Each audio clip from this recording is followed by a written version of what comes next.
You're listening to the Options Insider Radio Network, the home of the Options Podcast. For more quality options programs, visit theoptionsinsider.com or search for Options Insider Radio Network in your podcast provider of choice. Listeners can also access all of our programming through our mobile app available in the iTunes and Google Play stores. Select programs are also available via live stream at mixlr.com/options-insider. That's mixlr.com/options-insider. Don't forget to follow along with your favorite programs and submit your own questions for the hosts at twitter.com/options, stocktwits.com/options, facebook.com/theoptionsinsider, or via questions at theoptionsinsider.com.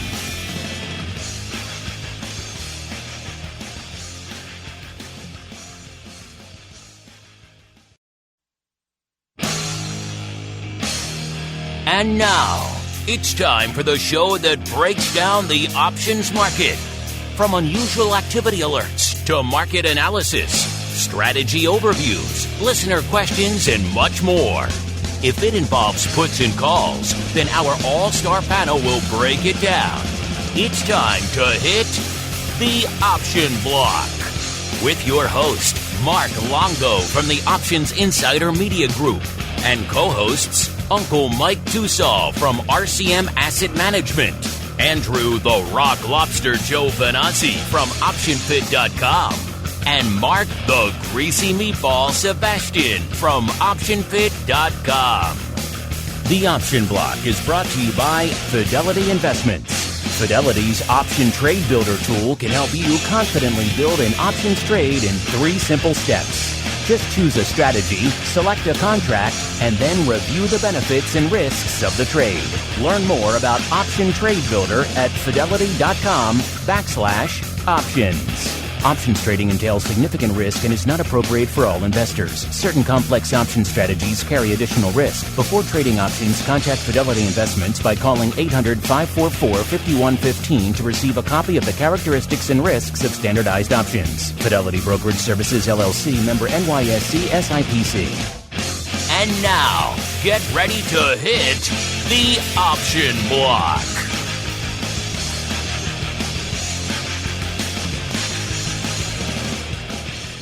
All right, everybody, that rockin' bit of tunage means it is time once again to rock out with everyone's favorite. I hope it's your favorite. It's certainly my favorite bi-weekly source for all things options related. A little bit of wit, a little bit of wisdom, a little bit of education, some unusual activity, a whole bunch of other fun stuff. And guess what? You got yourself the option block.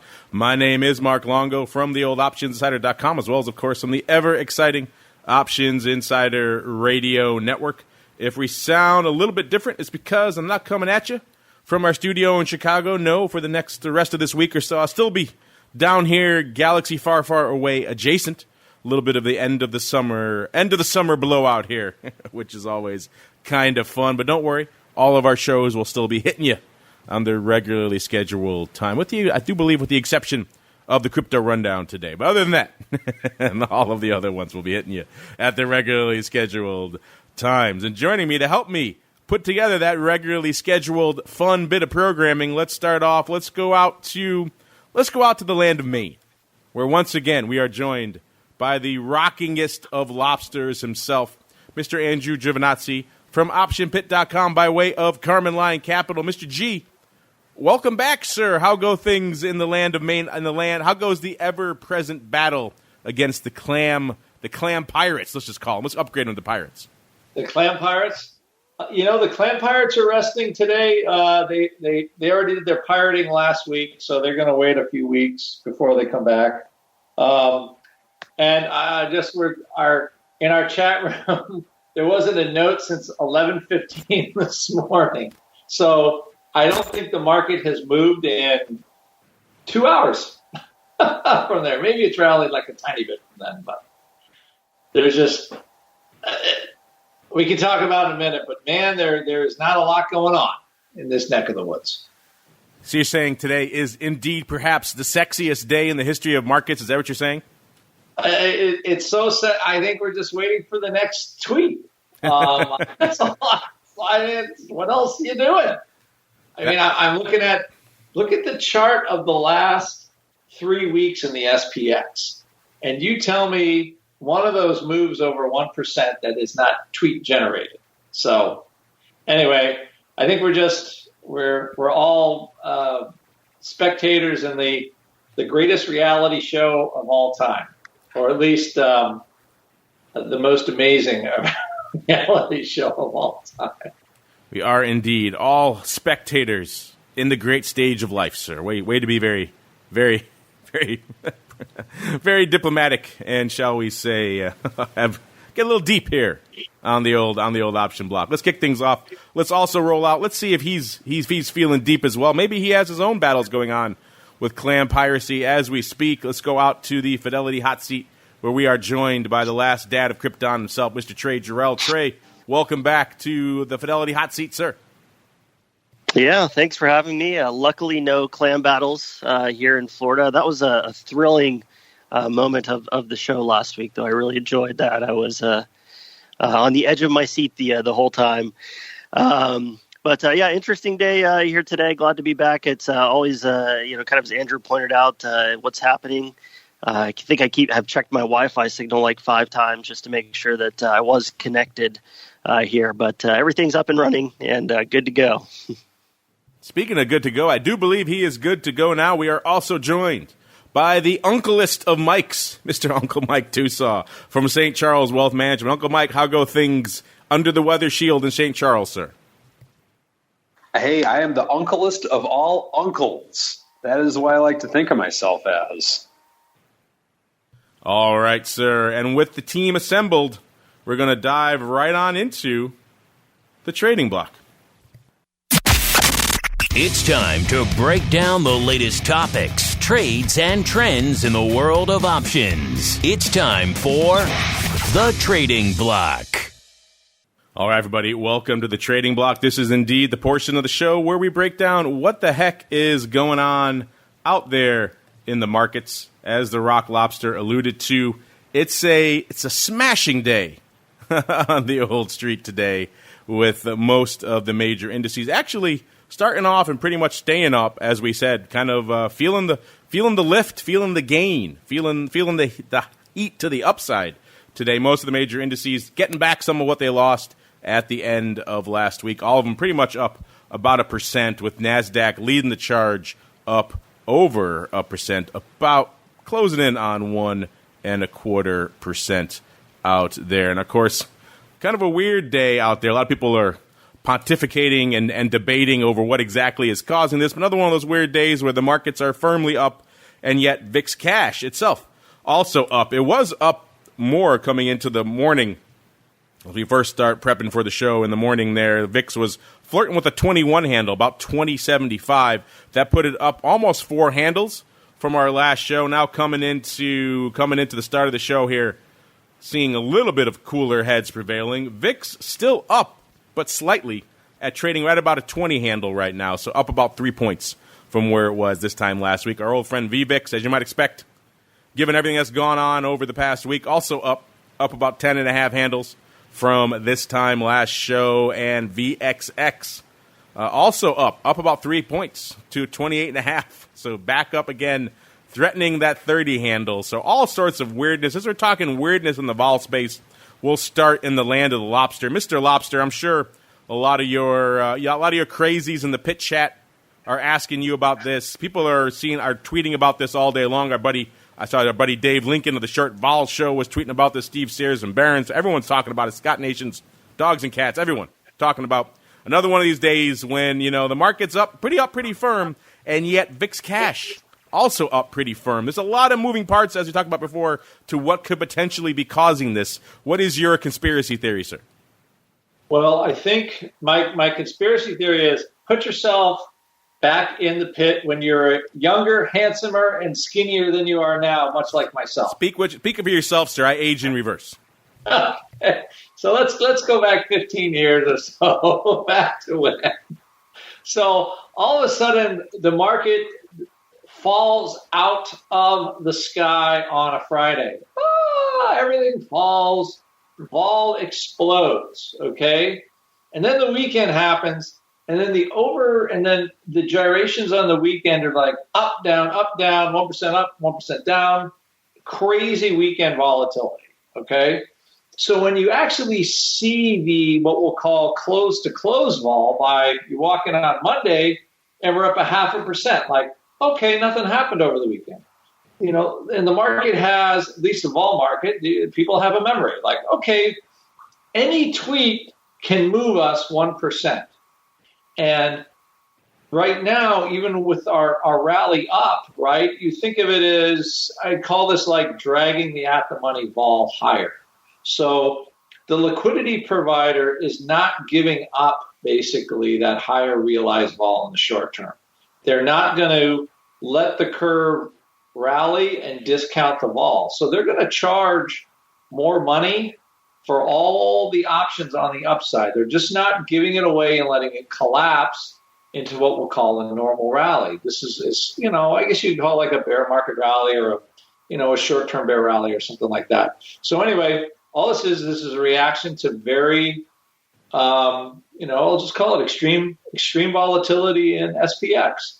I think it's totally normal because the market won't believe the rally until people actually come in and start to sell options. So I don't think we're getting the supply of options into the market where people are like, who wants to sell the 29.50 call if Donald solves, backs off on the trade thing? And then what are we up? We're up 50, we're up 75, we're up 100 points or something like that again. So they're not coming in just to sell the crap out of those options. And likewise, they're not crushing the downside either. So again, I think it's a supply and demand thing. It is a rally on higher vol. And as far as I can tell, I mean, it's not going to go away until we kind of have that quiet period of, everything's going great with the trade deal. So, I mean, it's not like we haven't heard that before, but I think that's kind of where we are right now. Speaking of where we are, I do believe we have the audio, the music working for the live folks at least, so they can hear the live. I don't think it was working before, but now it is. So you should be able to hear that going forward, which is a fun little touch. Like to give you live folks, even when we're in the mobile studio here, give you guys a little bit of the touch of home of the Chicago studio. And when I want to touch a home, I think St. Charles is a very homey place. Maybe a little bit of Skippy's, Gyros, and lemonade. Uncle Mike, sir, what's going on as you're sipping your fine, delicious Skippy's, Gyros, or in lemonade today, sir? Nothing like a Skippy's, Gyros, and lemonade to open up a Monday for the week. So in looking at this, this to me, it appears as to what we're seeing right now, it isn't much of a move by comparison. So in other words, on Saturday, the SPX dropped roughly 70-some points. Today, it's up 25 points. So it's not a huge move by comparison. The one thing that I am noticing that I think needs to be at least looked at in this is just the upside move in silver and the relative flatness of gold. So one thing that I had mentioned last week is that silver was not moving a lot with this market downturn or with this market paranoia. I mean, it has been moving a lot by comparison to what has been moving, but in comparison to how silver can really move, as it did 7 or 8 years ago, there's really not a lot of movement on it. But today that we are getting some, whereas we have roughly a 1% move in this precious metal silver. So we have that. We have roughly about a 1% move to the upside, give or take a little bit, in the S&P. So we're really you could make a point that after Friday's sell-off, this is just some profit taking for the shorts thus far. However, the other side of the coin is that we are still just 3 to 4% off of our all-time high, and we're getting a little bit of volatility in the marketplace. I think Andrew hit the nail on the head in that if you look at the market over the course of the last few weeks, we have not had a 1% move without some type of a tweet. And so with that, we are it's a waiting for a tweet kind of market, so to speak. And I think that's what we're kind of continuing to do, whether it's a tweet for good or a tweet for bad. We'll see where it goes with it. But for right now, looks like we're waiting for a tweet today to see what we can do. And let's see what the folks in Fidelity are up to, what they're trading, what they're lighting up over there in Fidelity land. Mr. Trey, sir, what are the Fidelity masses? What are they lighting up today, sir? Yeah, Fidelity masses are keeping busy as always. So number one today on the topic of volatility was TVIX. Here, the last emperor, as I should refer to him, touched on that a little bit last week, but actually holding the top spot here today. Again, after that, Apple coming into play. A lot of kind of our familiar names here this week. Apple. Certainly been interesting here. Busy week last week, down 4.6% on Friday. A lot of news coming out on Apple here recently as well. Certainly the impact of China on the company going to be in everyone's eyes going forward. But also they had released that their streaming service, right, is planning to come out in November. They've got their new lineup, potentially new phones in September. So a lot of news on the horizon here with Apple. I think that might be what the Fidelity customers are looking to. From a technical spot on the chart, kind of in an interesting range. It's had a lot of trouble last few months getting out above this 215 level. It started to break it right after earnings here, hit 220 briefly, but reversed strong in there in the last few days. Beginning of last week, coming up to that 215 level, pulling back. Friday, did notice it closed right at that 50-day simple moving average. So it was an important level that it did manage to recover from. So, in that short and intermediate term, be keeping an eye on that 50-day moving average, seeing what happens there. And then to the upside, looking at that, 50 point for the 215 point again for resistance. So number three today, another name that we're all familiar with here as well, Amazon. Fidelity customers, certainly showing some interest here. This is actually on the buy side from Fidelity customers here today. Got about 54% buys to 46% sells. Amazon up about 12 points here right now, which is about 0.7%. I thought this was interesting to bring up from a technical standpoint. The 200-day moving average coming into play.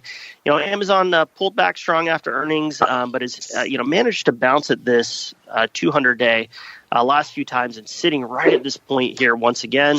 Hit it on the 5th, 6th of August. Again on August 14th. Friday looked like it was going to break below it, but did manage to save that 200-day moving average here at this point, right at the actual level 1758. Amazon's at 1762. So that's kind of a level I'm going to pay attention to on that. Wanted to make mention of those moving averages coming into play today. Had two other ones that I wanted to bring up that aren't always in there. One that has been on Fidelity's customers' radar here recently, and up here just about 4% today is Roku. We've talked about this a lot. Interesting name. So we spend so much time talking about these streaming services here. Apple, Amazon has theirs.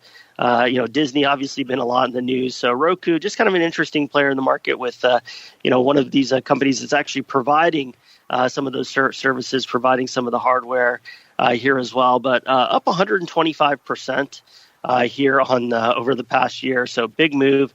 Fidelity customers here today are basically split on it, right at 50-50 buy versus sell, but did manage to hit a new all-time high today on Roku. So certainly an interesting name, here continuing, this strong upward trend that we have seen here recently. So last one I don't think that we've brought up before. I can't recall it popping up on the Fidelity customer list anytime here of recent note is Shopify, ticker SHOP.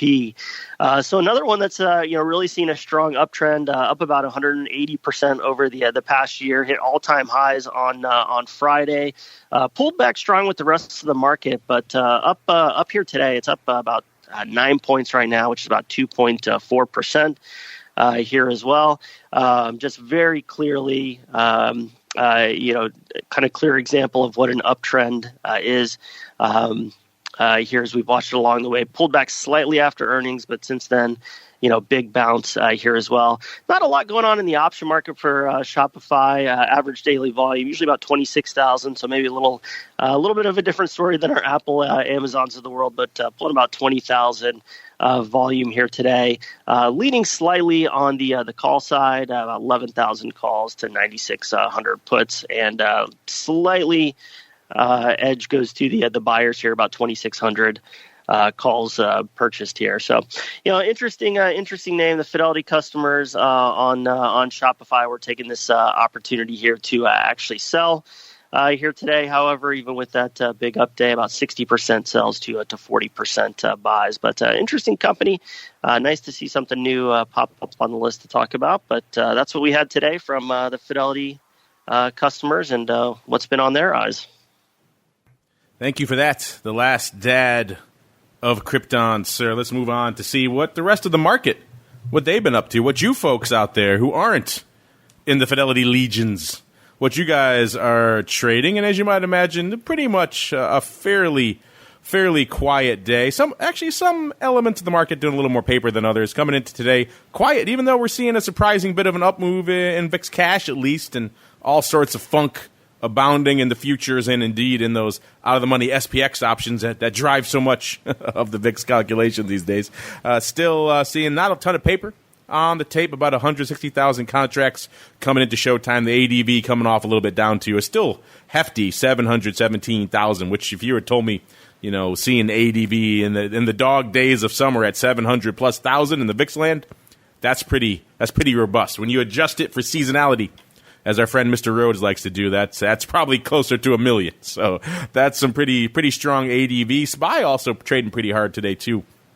Almost 2 million contracts on the tape coming into showtime. The ADV a little bit north of 3, about almost 3.5, or 3.4 million. So SPY actually doing some decent paper out there. SPX, same story, about roughly half of their ADV on the tape, closing in on 700,000 contracts, ADV about 1.4 million. So both SPY and SPX doing decent paper today. The Qs actually kind of lag behind a little bit, about 318,000 contracts on the tape. The ADV about 770,000. The Russell also lightening it up today, about 360,000 on the tape coming into showtime. ADV about 460, so only 100K off their ADV. Russell, as we've been saying on TWIFO for a while now, kind of been marching to the beat of its own drummer. Maybe it's time to bring back the old RVX, a.k.a. the Russell VIX. I know I'm a fan of that, so maybe if you guys are too, hit up the folks over there at the SIBO. Tell them to get their butts in gear and bring that product back. Meanwhile, let's move in to see what you guys are trading. The top 10 today, most actives, as you might expect, kind of light. Number 10, what Trey was just talking about there, ROKU, also lighting it up with you folks out there. Number 10, though, is only 70,000 contracts. And this is as of a few minutes ago. These are updated numbers, so pretty light day out there, listeners. 70,000 gets you into the top 10 today. Number 9, we got Boeing with about 77,000 on the tape, 46,000 coming on the calls, so 60%. Number 8, Facebook, 81,000. Number 7, good old Amazon, 87,000. Number 6, GE, 91,000. Number 5, Tesla, breaking into the top 5 today, 100,000 even on the tape. Bank of America, number 4, 109,000. Number 3, good old Softy, making its way into the top 3, 125,000. The top 2, now it seems like everything is right with the world again. These are the top 2 names we've come to expect in the most active recently. Number 2, AMD, 232,000. And number 1, our old friend Apple, 284 on the tape. Let's see what the most biased paper we're seeing today. Actually, it's a tie between Bank of America and AMD. Both of them have 82% of their paper hitting the call side of the ledger today. In terms of earnings for this week, it's not a heck of a lot on the docket unless you're really excited about Billy after the close today. I wouldn't hold it against you.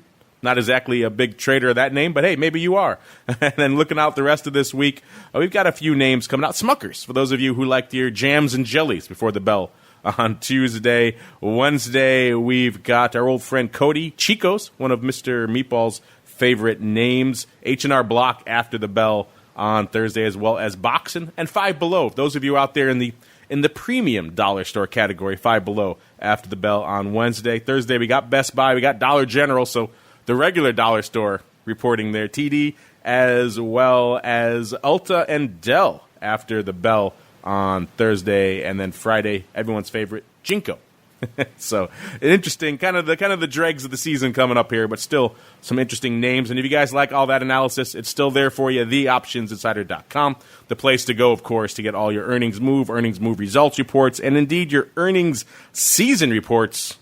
These are new. These are new for this season, listeners, so check it out. Meanwhile, it's time for us to keep on rolling, to check out what's lighting up the dark side of the street today. It's time for us to roll on into the Odd Block.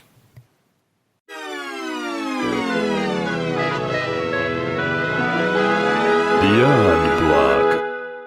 All right, everybody, welcome to the Odd Block. This is indeed the portion of the program where we break down what the heck is weird, what the heck is wild, what is whimsical, what is lighting up the paper today. God, looks like I got a bunch of, for the most part, some new names lighting up. Also, seems like the order of the day, Mr. Rock Lobster, today is a little bit of longer-term paper. So we shall find out what the heck we've got going on out here. I think your dog is into it too, Mr. Rock Lobster, as we kick things off. Here we go. Maybe if I typed in the right ticker, it would certainly help. There we go. All right. Now all's right with the world. Yeah, this is a newcomer to the Odd Block here, certainly. This is Banco Bradesco SA, obviously an ADR. This is one of Brazil's biggest banking and financial services names. Trading today a whopping $7.61. Mr. Rock Lobster, can you wrap your head around that level of high pricing, sir? I can. I was a little taken aback. I got thrown off the show a little while ago. Not sure why, but I'm the umbrage was building in the craw, in my craw. That's what they say in Maine. That's stick in your craw. Is that why you gave me that flash of quality video? That was so good. Are you trying to throw me off my game again? I'm still reeling from that, you know.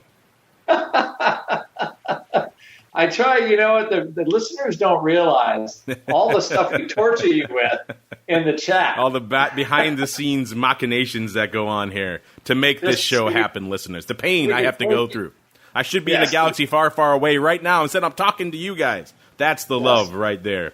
It seems like we got some long... Bradesco. They're selling the puts because you know why?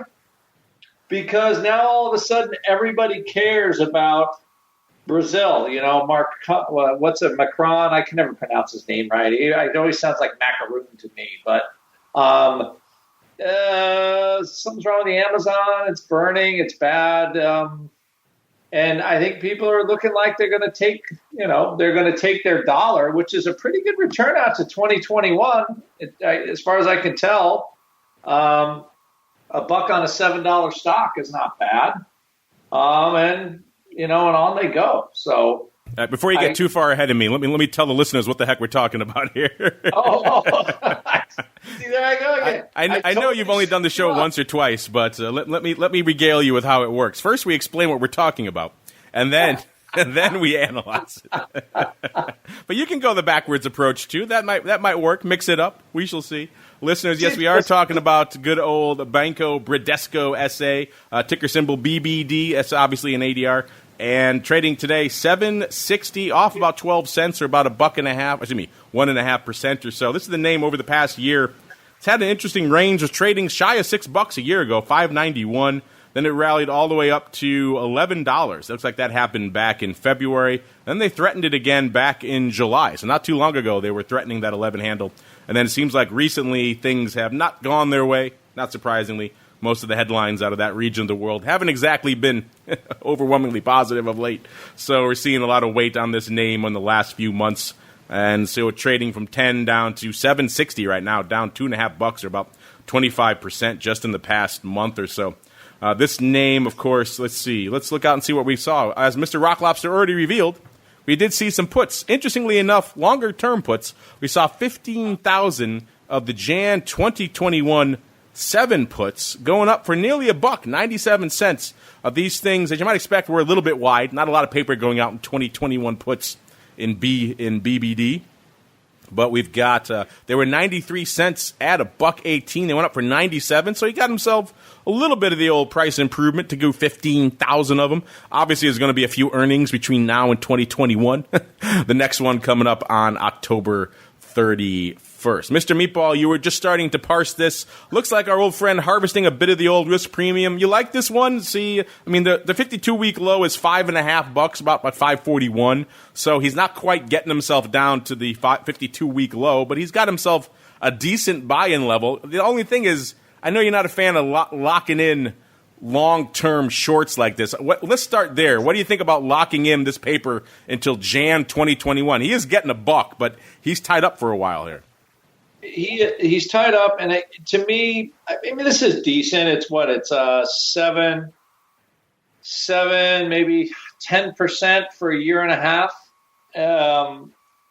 It doesn't look like a bad yield to be long this. The stock only pays like a small dividend, so I think if you are one that wants to dabble in, the emerging markets, I read somewhere that they haven't really gone anywhere in about 8 or 9 years since the financial crisis. So it would make sense that somebody's taken the I only want to be kind of long approach. They're not getting the go long approach. It's just, it does tie up the capital, but if you do have a run to, let's say, $9 or $10. I mean, those puts should get crushed. So, I mean, you could get a fairly quick return out of it. It's not my favorite. I don't like the less than 1% per month return selling a put. Because, if you're going to sell a put, you're trying to do better than the market, not worse. If you go on the 7% return on average for equities. So, I try to find a better looking put than that, but it could work. I would rather buy puts in stock on a ratio on a trade like this, to be honest, and try to, get as much long ratio as I can out of it. But apparently this person does not appear like they're doing it. They just want their 97 cents and they're going to be happy. They want to put it away, set it and forget it, get their buck, and come back a year from now, and they keep their buck and they do it again probably, or a year and a half actually from now or so. So yeah, longer term one. I kind of like this time frame. It seems like the market does too today, Mr. Rock Lobster, because it's all long term stuff lighting up today. But if you're saying to yourself, that was interesting, but what do you got more? Forget these foreign names. What do you got in the America? What do you got in American names? That's a little bit longer term. Well, we got you covered. Doesn't get much more American than this next name. How about Axle? This is American Axle and Manufacturing Holdings, ticker symbol Axle, AXL. This is a manufacturer of automobile driveline and drivetrain components headquartered in Detroit, baby. That's American. That's pretty American, Mr. Rock Lobster. Wouldn't you agree? As apple pie. American Yes. Axle, and yes. America. So let's see what's going on in America today. Before we do that, let's look back at the year that was out here in America, aka Axle. They were trading substantially north of this a year ago. This is kind of a theme. I've been talking about this with your cohort there, the Meatball of late, Mr. Rock Lobster. These automobile suppliers and manufacturers are way more volatile than you think. They're like mini biotechs, and this name certainly fit in the bill. A year ago, they were trading almost $19, $18.60. And their 52-week high is actually $19.34, which they hit, looks like, back in September of last year. Then they sold off pretty aggressively. By November, they were trading 11.5, so they came in about $8. And of course, they hit their nadir originally of 10.62 back on, of course, Christmas Eve. Then they rallied up to about 16.60 again. Looks like things were going good. Then they started selling off again. By June, they were down to 10.30 again, and then they recently got up to 12.30. And then they just cratered in the last month or so. They went from 12.30 down to where they are right now. Pretty much a 50% sell-off down to almost 6.30. So dark times here of late for Axle. Let's see what our options friends were up to out here today in Axle. More long-term puts, Mr. Rock Lobster. But this time, looks like they're flipping the script a little bit. Our other friend was harvesting a little bit of premium out to Jan of 2021. This new friend here looks like he's getting himself some put love. Jan 2021, 3 puts. So yes, the 3 strike. Going up 8,250 times. Pretty much, not on the offer, but pretty close. These are actually decently tight for a far out of the money illiquid name. They were 20 at 35. Usually you might see no bid at like half a buck or something weird like this. But 20 cents at 35. They went up for 30 cents, 8,250 times. This was indeed opening. Obviously, there are earnings. The next earnings coming up on the 1st of November. Mr. Rock Lobster, flipping the script here. He's hedging, but I don't know. When you're buying puts at $3, is that really a hedge at that point? That's just like a catastrophe break even, maybe. I don't quite. It feels like this might be a roll. There's a lot of puts that went up as well. Some of the 8 puts went up. That looks like, and this is all 2021. I mean, it's a long ways away.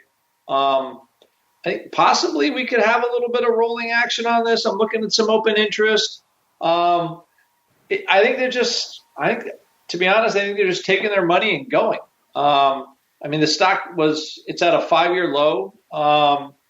Maybe this Axle is suffering, Visa, the whole China thing and exports and all the rest of it. And they're certainly have not done since we declared the great trade spice war of 2018, 2019, where the Federation is having a hard time.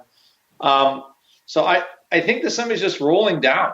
They're trying the next level and seeing if we can get a little pop back up. But it smells like rolling paper to me. Not the kind of rolling paper, of course, you might fill up with some sort of herb that's now legal in most states in the United States. It's rolling paper as in rolling puts from one strike to another. Yes, I think you're right. I see that print that went up now of these 8 puts for 256, 4,500 times, pretty much right off the bid. So that makes me a little happier here, Mr. Rock Lobster. This person isn't just gobbling up. They obviously got some profits. They're taking those off the table, at least on the put side, putting some of them back to work. Obviously, they're not just taking all the money and running, but obviously they're not spending all of it either. So that makes me feel a little bit better that it's not just straight up catastrophe. Obviously, he still may have some downside concerns, hence the 8,200 lot going up on the 3 strike, but still, bit of a roll going up. That's why it's always fun to parse these, listeners, and see what the heck is going on. Now, let's see what's going on in our final name here. If auto suppliers and Brazilian banking names aren't volatile enough, then we got a biotech for you here. This is FibroGen, rounding out our big 3 here today. Ticker symbol FGEN. Trading today, $45.02, up 330 or nearly 8%. So yet another volatile day for a biotech. A year ago, it was trading 61, so substantially north of where it is right now. Then it sold off down to about 37 and change back in Christmas Eve, of course. And then it rallied back up to about nearly 60 again in February, then sold off again down to its 52-week low of about 33.5 back in May again. So as you expect with the biotech, all over the freaking place, and that's where it was. And it's rallied back up again to where it is right now. Got up to 48, and it's kind of selling off a little bit down now from about that recent high down to 45, but it just rallied $3 today, so it was at even lower just very recently. So all sorts of where was it trading 41.72 not too long ago. So this name, as you would expect for a biotech, kind of all over the place. Let's see what the options activity was today.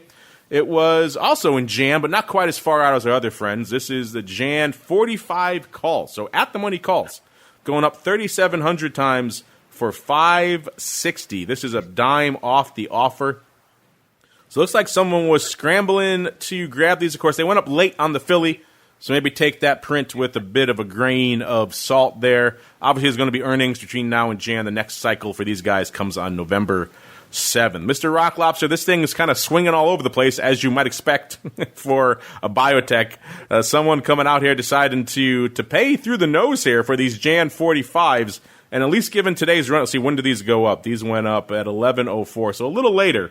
So I'm not sure if they caught the run-up or if it already happened, but either way, paying through the nose here for these Jan 45s. What do you think about these, Mr. Rock Lobster?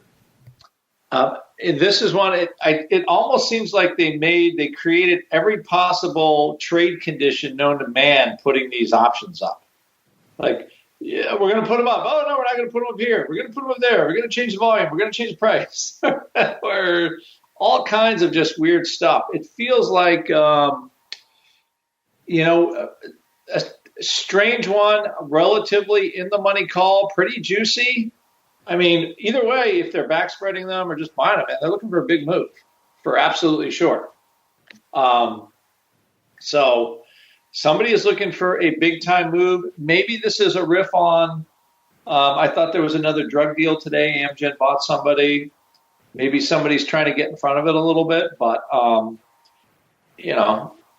one way or another, they're paying, what is that, $5.60 for the options. So that's, I don't know, synthetic, almost a $12 straddle. So even though it's out to January, it's not small dollars by any stretch of the imagination. So no, they're somebody paying. wants themselves some calls. Yeah, they're paying. They're paying some juice. Maybe we'll put this one in the to be watched category, Mr. Rock Lobster, and we'll come back, see how our friend buying some vol. I guess it's kind of hard to argue with the vol buy on this name. I'm not sure if I like this level, but selling premium may be a difficult road as well. This thing moves all over the place, as you'd expect with a biotech. So we're going to put this one in the to be watched category, listeners. Meanwhile, it's time to watch Uncle Mike, or perhaps listen to him, because it's time for the strategy block.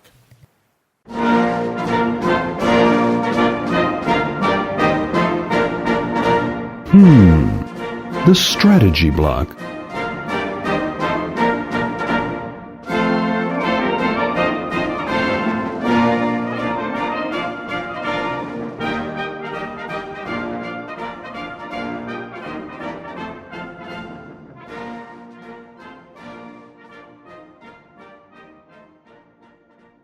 All right, everybody, welcome to the strategy block. This is indeed the portion of the program where Uncle Mike holds court. And, it seems like this is the type of market where, things are selling off, then they're rallying hard. Day like today, maybe you got some upside calls you wrote at the nadir of the market there, and you're saying to yourself, when should I take these bad boys off? When should I roll these covered calls? Uncle Mike, I'm sure a lot of people have these questions today. When they call up St. Charles Wealth and they ask you this question, what do you tell them, sir? Well, a couple of things. I think you need to have a plan for if the market goes up, market goes down, or market goes sideways. So in other words, let's examine all three of these for the time being. If you own a stock and you're short a covered call on it, one thing I like to tell people is that should the market go against you, meaning we have a down market, then I like to get out of covered calls for profit on the covered call. Of course, will ultimately be a non-profitable position because the loss in the stock will be greater than the gain in the call. But I like to get out when I can achieve 80% of the initial credit. So in other words, if I sold a call for $1, I have a limit order in there to get out of it at 20 cents, good till canceled. So I think that's something that's very important to understand to begin with. The analogy I love to use is that taking out those last few pennies of premium is very difficult. And so as an analogy, I like to tell people that let's take a towel, soak the towel, and then squeeze the towel out over the sink. As you squeeze the towel with your hands, you're going to get most of the water out of it. And that's why I like to relate to 80% of the premium that you take in. The other 20% is that water that's still in the towel that no matter how hard you squeeze, you're not going to get that towel completely dry. And so it's very difficult to get that last 20%. Now, it's possible, of course, if the market goes way down or way up, if you're short a put, whatever the case may be. But trying to squeeze that is a losing battle, I think. You're better off trying to do something else. So at the 80% mark, I think it's time to move on. Now, you could say 10%, you could say 90%, you could say 85, whatever the case may be. 80 is just kind of my comfort level and has been for many years. So now the question then becomes, what if the market goes sideways? Well, I think the same concept needs to be there. I like to get out when we've had enough time decay in place to get the 80% of the market. And I don't think it makes sense to take an option into expiration. Unless you know for sure that you want to get put the stock or a situation like that, but typically you're better off getting out and then getting into the next month's covered call if that's what you're looking to do. But with that, those are two fairly easy concepts, I think. Where it gets a little bit tricky is when do I get out of a call should the market go higher on my covered call? Well, I think initially the thing you need to have an understanding of is what's your plan to begin with. What we like to do in our triple income strategy is we'll either just say, okay, let's just get called away. We get called away, that's fine. It takes a lot of the worry, the anxiety away from it. And we know that if we do get called away, that we've achieved our maximum profit for the week, month, year, whatever our time frame is for the short call. That's the easiest way of doing it. Now, the next thing that people do is what I oftentimes think of as kind of a losing battle. And that's trying to roll up and out the covered call.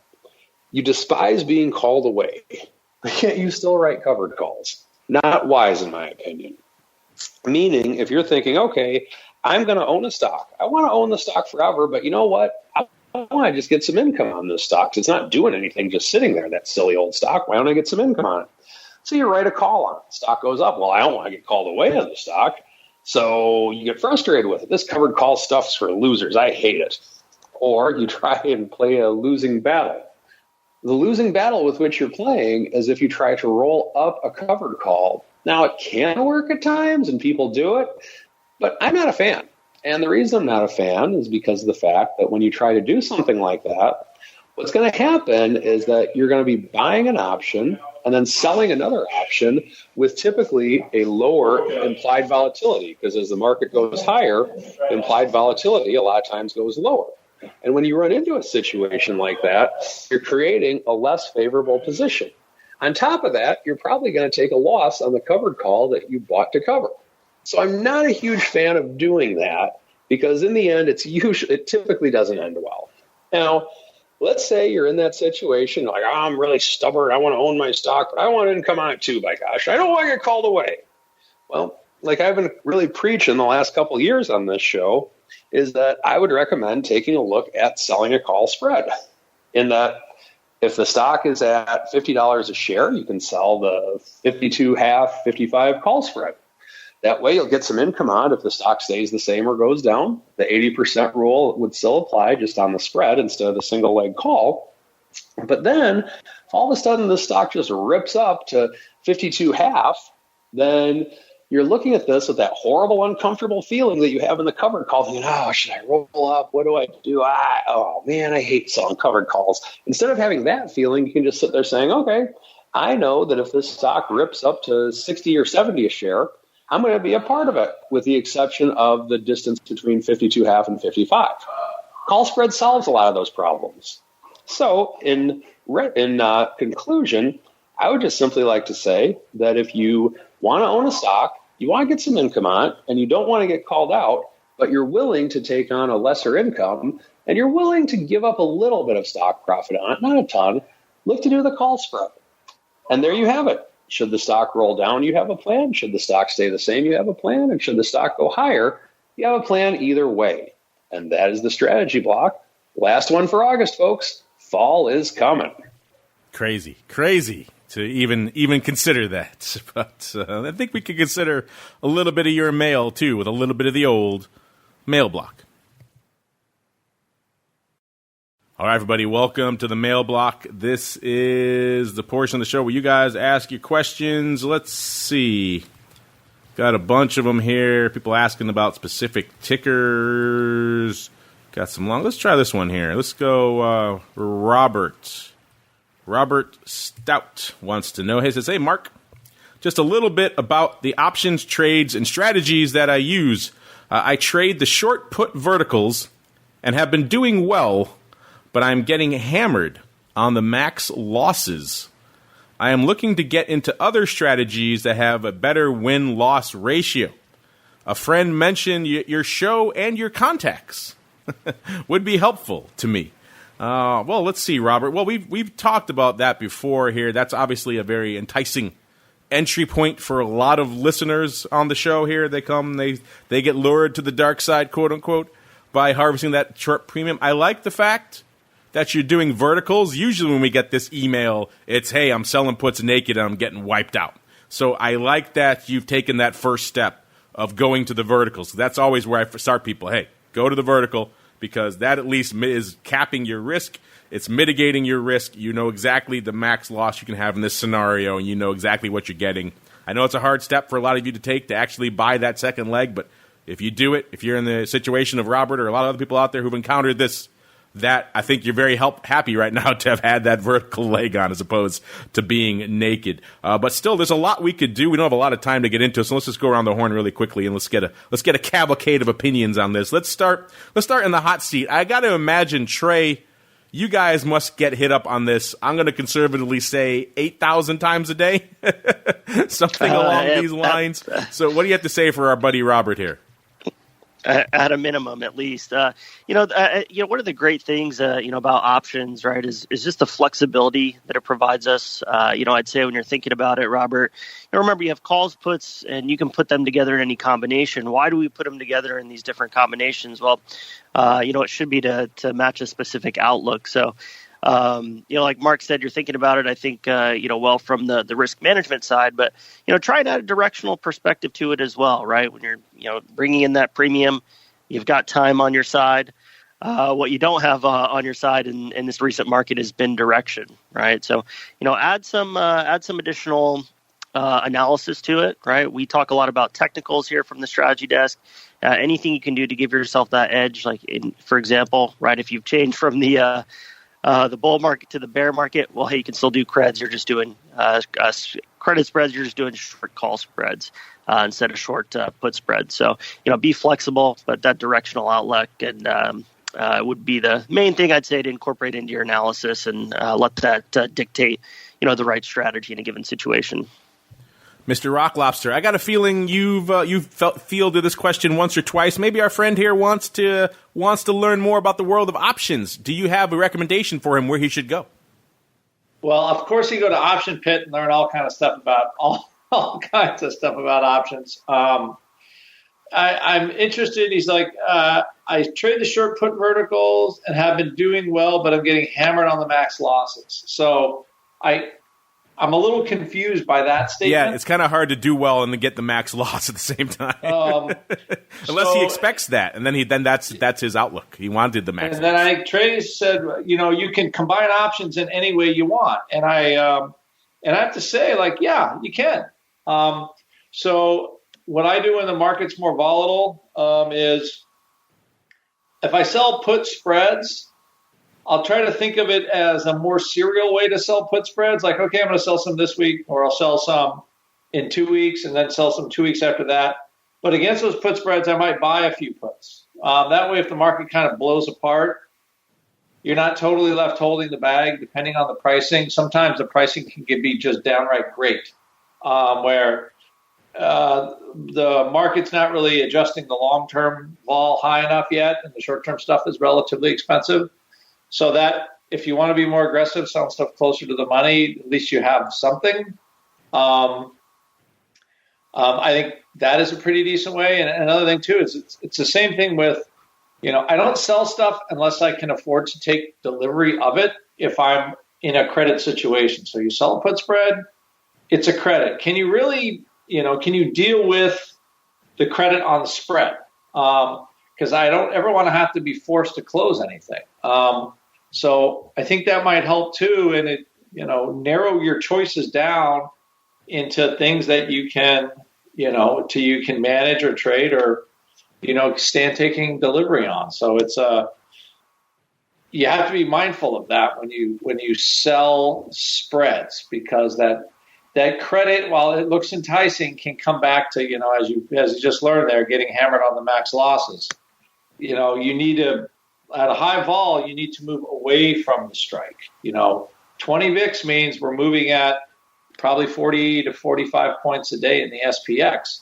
So if you're selling put spreads that are only 1% out of the money, even though they look juicy, there's a reason, because SPX is going to be there in like 3 seconds. So what I'd say is you've got to exercise some TOSAW and trade like a risk control and restraint on selling those vertical spreads when VIX is in the in the low 20s.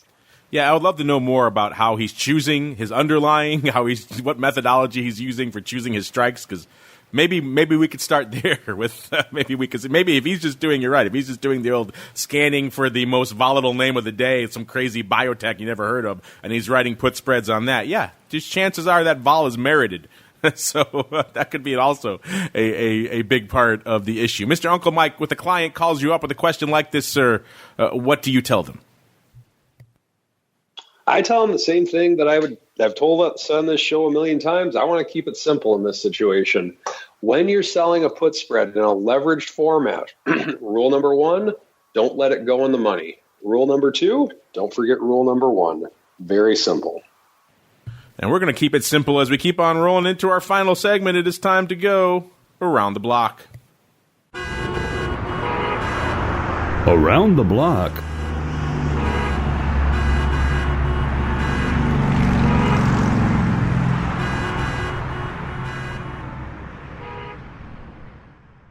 All right, everybody, welcome to Around the Block. This is the portion of the show where we tell you what the heck's going on for the rest of this week. Not a heck of a ton. You had some durable goods on the calendar today. You got some jobless claims. But, hey, it's the final week of August. Not a heck of a lot on the tape outside of the Tweet Watch. Tweet Watch 2019. It seems like everyone is embroiled in that these days. Let's go back around the horn. Let's go the opposite of the way we came. Uncle Mike, sir, what is on your radar for the rest of this week? Definitely the Tweet Watch, and then seeing if we can get the 3,000 mark back into the realm of things with the SPX. Like Andrew said, 1%, we can do that in like 3 seconds. Keep that in mind, folks. And Mr. Rock Lobster, sir, what are you keeping an eye on outside of the ever-present Tweet Watch?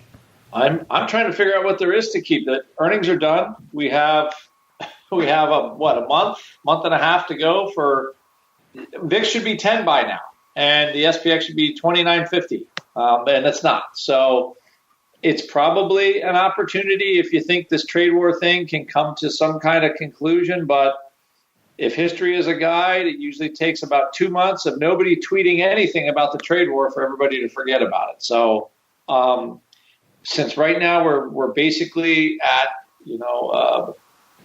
like Spinal Tap Volume 11, or whatever.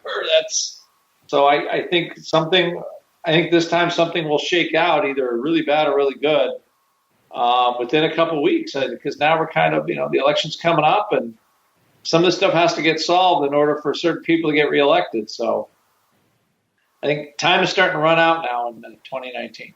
Yeah, and I think the Chinese may know that as well, don't you think? So as the clock ticks closer to Election Day, all of a sudden the administration's hand grows a little bit weaker with every passing day. So interesting stuff. They still got time, obviously, a year and change before the election, but anything can happen. Mr. Trey, take us home, sir. What is on your radar for the rest of the week? Yeah, just keeping an eye on the S&P, just like these guys. A couple levels that a bit of interest here recently. This 2940 recent resistance here over the last few weeks. This support area of about 2830. We're just outside of those ranges. You have the 50-day moving average to the top, 200-day moving average. So. Just this sideways action, a wide range of sideways action, but waiting to see which way this ultimately breaks out. Right, if we can continue that upward momentum and push through, or if we fail to the downside, obviously the tweets may end up being the drivers of those. But that's the main thing. Light on earnings here this week. We got GDP on Thursday, so going to be paying attention to that as well. But that's what I've got my eye on. All right, let's go back around the horn, listeners. Unfortunately, that music means we have run out of time. But before we wrap up, let's start with Uncle Mike, sir. If maybe a listener like Robert or others out there who have questions, maybe they don't want to deal with this stuff anymore. They want someone else to roll their puts for them when they get down to that max loss, or hopefully before then. Where should they go? What should they do, sir? Call me up. Go to my website at stcharleswealth.com to find my number, and be more than happy to work with you. It's fall. Kids are back in school. So for those of you that have been putting this off, saying, hey, my kids are, I want to wait till my kids go back to school, now's the time. Or if the kids go back to school next week, well, maybe next week's the time. Either way, give me a call. Would love to talk with you. Your kid's are already back in school. My kid's in the galaxy far, far away, so I guess maybe he wins for this week. All right, let's keep on rolling. Let's go out to the land of Maine. Who knows where the Rock Lobster's kids are? I don't think he does, but let's find out anyway. If I want if I want to help with all this max pain of put rolling and everything else, Mr. Rock Lobster, where should I go? What should I do? You can go to our website, coming up, optionpit.com events. Mark's doing a webinar on butterflies and strategy. That is coming up, well, just really darn soon. I think September 4th at 8 o'clock. So about ways to trade butterflies, that you can learn stuff. Also, there'll be all kinds of goodies with that. And, of course, going to our store, if you want, to learn about how to trade options, it's the easiest place to go. All right, and last but not least, Mr. Trey. Sir, if folks want to kick the tires and light the fires in Fidelity land, where should they go? What should they do? Yeah, very easy. If you're not a Fidelity customer, check out our website. Go to fidelity.com/options. Learn a little bit more on there. We got some great information about our option trading, our platform here as well. If you are a Fidelity customer or thinking about becoming one, you have access to our strategy desk team. Give Fidelity a call. Ask for the strategy desk. Feel free to ask for me as well, or any of other guys that come on the show. We'd be happy to help you out and talk to you about some of the other upcoming classroom and coaching sessions that we do have available for you. There you go. Fidelity.com/options is the place to go. Kick the tires and light the fires, as they like to say. And on behalf of Mr. Dad, Last Dad of Krypton, and the Rock Lobster, and Uncle Mike, and indeed myself, I want to thank all of you out there for downloading, streaming, subscribing, for checking out all the fun stuff we have cooking. And we'll see you back here again for more shows coming up on Wednesday, I believe. So more stuff coming at you from the mobile studio. Got some advisors option, got some OPR, all that good stuff. Then we'll be back here again on Thursday to break it all down again with a little bit of the old option block.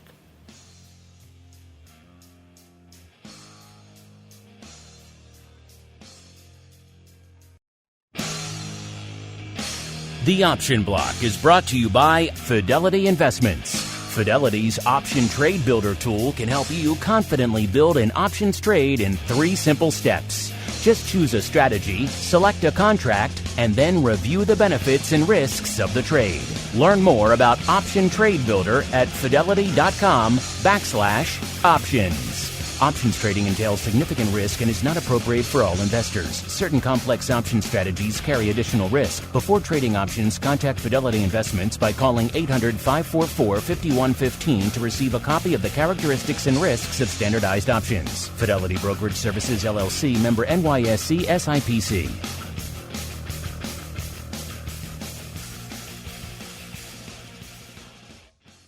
You're listening to the Options Insider Radio Network, the home of the Options Podcast. For more quality options programs, visit theoptionsinsider.com or search for Options Insider Radio Network in your podcast provider of choice. Listeners can also access all of our programming through our mobile app available in the iTunes and Google Play stores. Select programs are also available via live stream at mixlr.com/options-insider. That's mixlr.com/options-insider. Don't forget to follow along with your favorite programs and submit your own questions for the hosts at twitter.com/options, stocktwits.com/options, facebook.com/theoptionsinsider, or via questions at theoptionsinsider.com.